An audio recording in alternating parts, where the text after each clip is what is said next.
Balakəndə yerləşən kafelərin birində xuliqanlıq hadisəsi qeydə alınıb. Bu barədə Daxili İşlər Nazirliyinin Mətbuat Xidmətinin Şəki Regional Qrupu məlumat yayıb.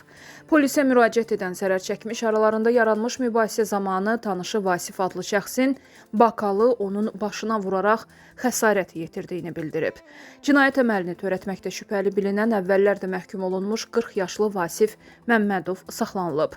Faktla bağlı cinayət işi başlanılıb, araşdırmalar davam etdirilir. Vətən müharibəsi şəhidi polkovnik leytenant Mehman Şirvanovun atası vəfat edib. Şəhidin atası Mirəziz Şirvanov xəstəxanada dünyasını dəyişib. Bildirilib ki, Lənkəran rayon mərkəzi xəstəxanasında ürək əməliyyatı keçirilən şəhid atası bir neçə gün sonra insult keçirib. Bakıdakı xəstəxanaya köçürülən Mehman Şirinov bugün həyatını itirib. Qeyd edək ki, Mehman Şirinov 2020-ci il 27 sentyabr tarixində Murovdağ döyüşləri zamanı şəhid olub. O, Lənkəran rayonunun Ürgə kəndində dəfn edilib.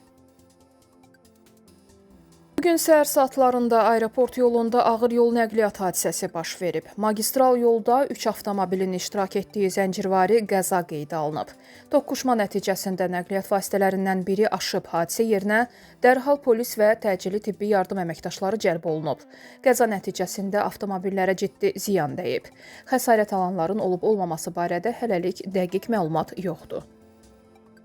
Bakının Səbail rayonu Badamdar şosesində yol çöküb. Hadisə Badamdar qəsəbəsi Neftçilər küçəsində qeydə alınıb. 20-ci sahə kimi tanınan ərazidə baş verən hadisənin görüntülərini təqdim edirik.